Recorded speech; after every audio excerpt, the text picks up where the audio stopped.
Current affairs मतलब MJT education. Hello दोस्तों, good morning. स्वागत है एक बार फिर से आप सभी का एमजेटी एजुकेशन में। साथियों, आज है 18 अक्टूबर और 18 अक्टूबर 2024 के बनने वाले करंट अफेयर को आज हम लोग अच्छे से पढ़ेंगे। वीडियो डिटेल से होने वाली है, वीडियो को एंड तक देखना, काफी इंफॉर्मेटिव रहेगी। आपके आज के बनने वाले सारे करंट अफेयर के क्वेश्चंस कवर रहेंगे। शुरुआत करते हैं अपने रिवीजन सेक्शन से। जैसा कि आप जानते हो, हर दिन एक दिन पहले का रिवीजन करते हैं हम लोग, फिर आगे बढ़ते हैं आज की करंट अफेयर की तरफ। कल हम लोगों ने पढ़ा था जम्मू और कश्मीर के नए मुख्यमंत्री के रूप में उमर अब्दुल्ला ने शपथ ग्रहण की। ये दोबारा से सीएम बने हैं। ये नेशनल कॉन्फ्रेंस पार्टी के लीडर हैं। विश्व खाद्य दिवस ये 16 अक्टूबर को मनाया जाता है प्रत्येक वर्ष। इस बार भी मनाया गया। थीम थी right to food for a better life and a better future. इसके अलावा उत्तर प्रदेश के वाराणसी में देश का पहला हिंदी साहित्य संग्रहालय स्थापित किया जा रहा है। और कल हम लोगों ने यह भी पढ़ा था कि अंतर्राष्ट्रीय दूरसंचार संघ विश्व दूरसंचार मानकीकरण सभा, इसकी मेजबानी भारत ने की पहली बार और नई दिल्ली में आयोजित किया गया। पीएम मोदी ने इसका उद्घाटन किया है। चुनाव आयोग ने अक्टूबर 2024 में महाराष्ट्र और झारखंड के विधानसभा चुनाव के लिए घोषणाएं कर दी हैं। आने वाले समय में होगी। एशियाई टेबल टेनिस चैंपियनशिप में अभी जापान ने सर्वाधिक मेडल जीते हैं। भारत 7वें स्थान पर रहा था 3 ब्रॉन्ज के साथ। केंद्रीय मंत्री धर्मेंद्र प्रधान ने दोस्तों 3 ऐसे एआई सेंटर्स की स्थापना की घोषणा की है। ये 3 एआई सेंटर्स भारत में स्थापित किए जाएंगे। इसके अलावा कल हम लोगों ने यह भी पढ़ा था कि 5वां राष्ट्रीय जल पुरस्कार ओडिशा राज्य को मिला। राष्ट्रीय जल पुरस्कार की शुरुआत 2018 से की गई है। भारत में मालदीव का राजदूत नियुक्त किया गया है एसाथ अजीमा को। ये भारत में मालदीव की राजदूत होंगे। इसके अलावा 16 अक्टूबर को 23वीं एससीओ शासनाध्यक्ष की बैठक की मेजबानी की पाकिस्तान ने इस्लामाबाद में आयोजित किया गया था। विश्व छात्र दिवस 15 अक्टूबर को मनाया जाता है डॉक्टर एपीजे अब्दुल कलाम जी की जयंती पर। ये टॉप 11 करंट अफेयर के क्वेश्चंस थे कल की वीडियो से, जिनका आपने 1 मिनट में किया है रिवीजन वन लाइनर फॉर्मेट में। अब हम लोग डिटेल करंट अफेयर की चर्चा करेंगे आज की। लेकिन इसकी कल वाले की अगर पीडीएफ और क्विज नहीं प्राप्त किए हो तो एमजेटी ऐप पर जाओ और फ्री पीडीएफ सेक्शन में जाकर फ्री पीडीएफ डाउनलोड कर लेना, फ्री क्विज सेक्शन में जाकर क्विज डाउनलोड कर लेना। डेली शाम तक ये चीजें आ जाती हैं, तो आप इनका भी फायदा उठाया करो मुफ्त में। पहला क्वेश्चन, हाल ही में हुए चुनाव के फलस्वरूप हरियाणा के मुख्यमंत्री कौन बने? तो दोस्तों, जैसा कि आप जानते हो, हरियाणा और जम्मू कश्मीर में रिसेंटली चुनाव हुआ। जम्मू कश्मीर पर तो हम लोगों ने कल चर्चा कर ली थी। आज बारी हरियाणा की। हरियाणा की मुख्यमंत्री के पद की शपथ ले लिए हैं एक बार फिर से नायाब सिंह सैनी। नायाब सिंह सैनी जो हैं ये बीजेपी पार्टी से हैं और इन्होंने दोबारा से मुख्यमंत्री पद की शपथ ग्रहण की हुई है। ये 13 मंत्रियों के साथ शपथ लिए। 11वें नंबर के नेता है, मतलब टोटल अगर व्यक्ति विशेष के रूप में देखा जाए तो 11वें नेता हैं हरियाणा के सीएम बनने वाले। और मुख्यमंत्री के रूप में देखा जाए तो 19वीं बार वहां पर मुख्यमंत्री ने शपथ ली है। हरियाणा विधानसभा के चुनाव के नतीजे की बात करें तो टोटल 90 सीटें हैं। इस पर जब चुनाव हुआ तो 48 सीटें बीजेपी पार्टी ने जीते, कांग्रेस ने 37 और अन्य ने 5 जीती हैं। ठीक है, कल ऐसे ही हम लोगों ने जम्मू कश्मीर के भी सीटों का ब्यौरा देखा था। अब नायाब सिंह सैनी जो हैं, इनके बारे में थोड़ा सा प्रोफाइल देख लीजिए। ये 2009 में पहली बार हरियाणा की नायरगढ़ विधानसभा से चुनाव लड़े थे, लेकिन वो हार गए थे। पहली बार ये जीते 2014 में। जीते तो हरियाणा राज्य सरकार में मंत्री भी बनाए गए थे, राज्य मंत्री बनाए गए थे। 2019 में कुरुक्षेत्र से पहली बार सांसद चुने गए और 2023 में एक बार फिर हरियाणा बीजेपी के प्रदेश अध्यक्ष बने। 2024 में सीएम पद की शपथ लिए ये मनोहर लाल खट्टर जी की जगह पर उन्होंने इस्तीफा दिया और ये सीएम बने। और फिर चुनाव हुआ। चुनाव होने के बाद अभी 2024 में ही दोबारा से ये सीएम पद की शपथ लिए हैं। ठीक है, चलिए अब हरियाणा देखते हैं। हरियाणा अगर आप देखोगे तो यहाँ पर है हरियाणा, ठीक है ना, उत्तर प्रदेश के बगल में। चंडीगढ़ राजधानी है। बंडारू दत्तात्रेय यहाँ के गवर्नर हैं। और यहाँ पर झीलों की अगर बात करें तो बड़खल झील, सूरज कुंड, बसई वेटलैंड, दमदमा, सोहना और ब्रह्म सरोवर प्रमुख झीलें हैं। यहाँ पर नेशनल पार्क में सुल्तानपुर नेशनल पार्क और कलेसर नेशनल पार्क, ये कई बार एग्जाम में पूछा गया है, याद रखना। सांग नृत्य, फाग नृत्य, खोरिया, डफ नृत्य ये प्रमुख लोक नृत्य हैं। 22 जिले हैं, 90 विधानसभा में सीटें हैं जिस पर अभी चुनाव हुआ। 10 यहाँ से लोकसभा में और 5 राज्यसभा में सीटें जाती है। 10 लोकसभा के जब चुनाव हुए थे तो उसमें 5 सीटें कांग्रेस ने और 5 सीटें बीजेपी ने जीती थी। अगला, अंतर्राष्ट्रीय गरीबी उन्मूलन दिवस कब मनाया जाता है? तो अंतर्राष्ट्रीय गरीबी उन्मूलन दिवस साथियों 17 अक्टूबर को मनाया जाता है। दुनिया भर में गरीबी को खत्म करने के उद्देश्य से इसके प्रति अवेयरनेस फैलाने के लिए यह दिवस मनाया जाता है अंतर्राष्ट्रीय स्तर पर। 17 अक्टूबर 1987 से यह दिवस मनाया जाना शुरू हुआ है। 1992 में यूएनजीए के द्वारा आधिकारिक रूप से इसको ऑफिशियली दर्जा दे दिया गया और उसके बाद फिर संयुक्त राष्ट्र द्वारा मनाया जाने लगा। ठीक है जी। थीम इस बार लंबी है। थीम जब लंबी होती है तो इंपॉर्टेंट नहीं होती है, क्योंकि वो पूछा नहीं जाता है, ऑप्शन में फिट नहीं बैठता है, इसलिए थीम जब लंबी हो तो न याद किया करो। आज हम लोग रिवीजन करने वाले हैं अक्टूबर महीने के महत्वपूर्ण दिवस की। तो 1 अक्टूबर को साथियों अंतर्राष्ट्रीय वृद्धजन दिवस और विश्व शाकाहारी दिवस मनाया गया। 2 अक्टूबर को अंतर्राष्ट्रीय अहिंसा दिवस मनाया गया बापू की जयंती पर। 2 से 8 अक्टूबर प्राणी वन्य सप्ताह मनाया गया। 2 से 16 अक्टूबर सड़क सुरक्षा पखवाड़ा मनाया गया। 5 अक्टूबर को विश्व शिक्षक दिवस मनाया गया। 4 से 10 अक्टूबर विश्व अंतरिक्ष सप्ताह मनाया जाता है। 9 अक्टूबर को विश्व डाक दिवस, बहुत इंपॉर्टेंट है। 12 अक्टूबर को विश्व प्रवासी दिवस, प्रवासी पक्षी दिवस, क्योंकि सेकंड सैटरडे इस बार 12 अक्टूबर को था। 13 अक्टूबर को अंतर्राष्ट्रीय आपदा जोखिम न्यूनीकरण दिवस। 15 अक्टूबर को विश्व छात्र दिवस। 15 अक्टूबर को ही अंतर्राष्ट्रीय ग्रामीण महिला दिवस। अक्टूबर महीना स्तन कैंसर माह के रूप में मनाया जा रहा है। 16 अक्टूबर को विश्व खाद्य दिवस और 17 अक्टूबर को अंतर्राष्ट्रीय गरीबी उन्मूलन दिवस मनाया गया। ये उनकी थीम्स और डिटेल्स हैं। वीडियो को पॉज करके आप रीड कर सकते हो। अगला, फेमिना मिस इंडिया 2024, इसका खिताब किसने जीता है? तो फेमिना मिस इंडिया 2024 का खिताब जीत लिया है दोस्तों। किसने? निकिता पोरवाल ने। निकिता पोरवाल साथियों ये हैं मध्य प्रदेश की और ये बन गई हैं भारत की नई Femina miss India world. Femina miss India world जो होती हैं ये जब जीतती हैं तो ये मिस वर्ल्ड में भारत का प्रतिनिधित्व करती हैं। अभी कुछ दिन पहले ही मैंने आपको रिया सिन्हा के बारे में बताया था, वो बनी थी मिस इंडिया यूनिवर्स या कहीं मिस यूनिवर्स इंडिया। तो वो जो होंगी वो मिस यूनिवर्स प्रतियोगिता में भारत का प्रतिनिधित्व करेंगे, ये मिस वर्ल्ड प्रतियोगिता में भारत का प्रतिनिधित्व करेंगे। ठीक है ना, ये बात ध्यान रखना। तो निकिता पोरवाल जो होंगी जब मिस वर्ल्ड प्रतियोगिता होगी तो उसमें भारत को रिप्रेजेंट करने जाएंगी। और मिस यूनिवर्स इंडिया जो अभी कुछ दिन पहले जीती थी रिया सिन्हा, इनका नाम याद रखना, ये मिस यूनिवर्स में भारत का प्रतिनिधित्व करेगी। ठीक है, बहुत इंपॉर्टेंट ये लाइन है, दोनों ही याद रखना। मिस वर्ल्ड 2024 की अगर बात करें तो क्रिस्टीना प्लिस्कोवा है और ये 2025 वाला जब होगा ना, 2025 इसको कर लो, उसमें भारत का प्रतिनिधित्व करने जा रही होंगी, क्योंकि 2024 की घोषणा हो गई है। मिस यूनिवर्स 2024 की अभी घोषणा नहीं हुई है, वो दिसंबर लास्ट तक ये घोषणा हो जाएगा।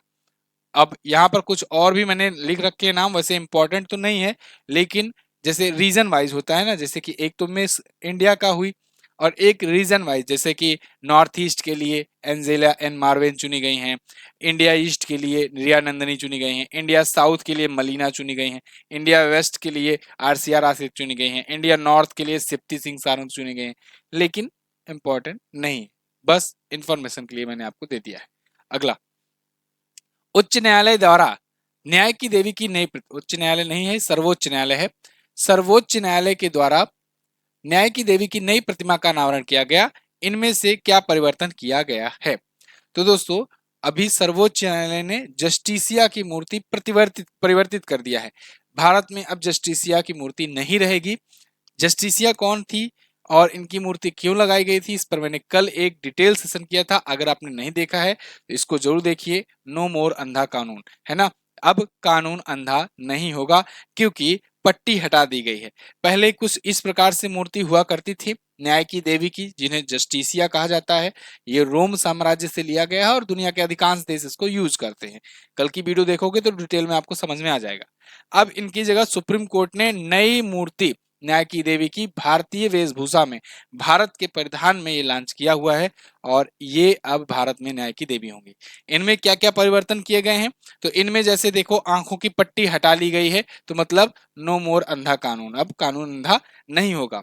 हाथ में देखो यहाँ तलवार हुआ करती थी जस्टिसिया के, तलवार की जगह हाथ में संविधान की पुस्तक दे दी गई है और जो ये दिखाएगी कि अब तलवार से नहीं संविधान के थ्रू न्याय दिया जाएगा, जस्टिस दिया जाएगा। पहले क्या होता था, एक हाथ में तराजू एक हाथ में तलवार, मतलब कि समाज में संतुलन भी बनाए रखना, दोनों पक्षों को सुनना, ये इसको रिप्रेजेंट करता था तराजू, जो कि अभी भी रहेगा कि मतलब दोनों पक्षों की सुना जाएगा, सुनवाई होगी, सबूत के आधार पर सब कुछ देखा जाएगा और फिर न्याय दिया जाएगा जिसका पलड़ा भारी होगा। लेकिन न्याय कैसे दिया जाएगा? तलवार से नहीं, न्याय दिया जाएगा संविधान से। ठीक है, तो ये कुछ परिवर्तन किए गए हैं। कल की वीडियो आप जरूर देखना, पूरा इतिहास मैंने आपको इसके बारे में बताया है। तो यहाँ पर ऑप्शन में देखो आंखों की पट्टी हटा दी गई है, ये ऑप्शन सही है। तलवार के स्थान पर संविधान की पुस्तक दे दी गई, ये भी सही है। तो ये दोनों आपका करेक्ट रहेगा। और बाकी डिटेल यही है। जस्टिसिया मूर्ति, ये पहले वाली जो मूर्ति थी उसे जस्टिसिया कहा जाता है, ये बात ध्यान रखना। अब वाली मूर्ति का अभी नामकरण नहीं किया गया है। जस्टिसिया जो है ये रोम साम्राज्य से ली गई है और दुनिया के बहुत सारे देश यूज कर रहे हैं इस मूर्ति का। अगला, अक्टूबर 2024 में नासा ने किस ग्रह से चंद्रमा पर जीवन की खोज के लिए यूरोपा क्लिपर मिशन लॉन्च किया? अब अगर ज्योग्राफी आप पढ़ते होगे या पेड बैच में होगे जीएस सफलता बैच के, तो उसमें मैंने यूरोपा के बारे में बताया हुआ है। नासा ने यूरोपा के लिए ये मिशन लॉन्च किया है। अब जिनको यूरोपा के बारे में पता होगा वो फटाक से तुरंत आंसर लगा देंगे बृहस्पति। जिनको यूरोपा के बारे में नहीं पता होगा वो बृहस्पति नहीं लगाएंगे। यूरोपा क्लिपर मिशन एक्चुअली में यूरोपा के लिए है। यूरोपा क्या है? ये बृहस्पति का उपग्रह है। बृहस्पति के उपग्रह का नाम है यूरोपा, ठीक है ना। तो उसके लिए एक क्लिपर मिशन लॉन्च किया है नासा ने। स्पेस एक्स के सहयोग से ये कल लॉन्च किया गया और कल क्या मतलब 14 अक्टूबर को लॉन्च किया गया फाल्कन हैवी रॉकेट से, स्पेस एक्स के, नासा के कैनेडी स्पेस सेंटर फ्लोरिडा से। फ्लोरिडा मैंने आपको मैप में एक दिन दिखाया था, एक छोटा सा यूएसए में से चोटी जैसा निकला हुआ है, तो वहीं से लॉन्च करते हैं ये लोग मिशन वगैरह। तो यूरोपा में ये जाकर के जलाशय की संभावना, यानी कि पानी कितना है इसकी संभावना की तलाश करें। ये नासा का पहला मिशन होगा जो महासागरीय दुनिया का अध्ययन करने के लिए होगा। देखो बृहस्पति के 95 ज्ञात चंद्रमाओं में से एक है। 95 क्या, इसमें और भी चंद्रमा खोजे जाते रहते हैं अक्सर। ठीक है, तो चंद्रमा से, पृथ्वी वाले चंद्रमा से थोड़ा सा छोटा है यूरोपा, लेकिन यूरोपा है।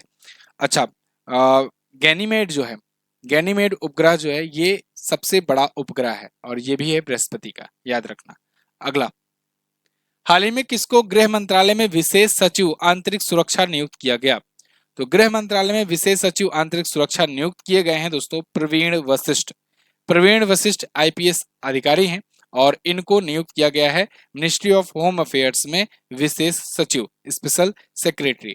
तो ये शिवगामी सुंदरी नंदा का स्थान लेंगे जो 31 दिसंबर 2024 को सेवानिवृत्त हो रहे हैं। ये बिहार कैडर से 1991 बैच के आईपीएस हैं और 2026 तक इनका कार्यकाल 31 जुलाई तक होने वाला है। अब इनकी नियुक्ति उतनी इंपॉर्टेंट नहीं है, लेकिन इस सचिव के माध्यम से आप बाकी के सचिव को याद कर सकते हैं जो बहुत इंपॉर्टेंट है। जैसे तुहिन कांत पांडे, ये वित्त सचिव बनाए गए हैं।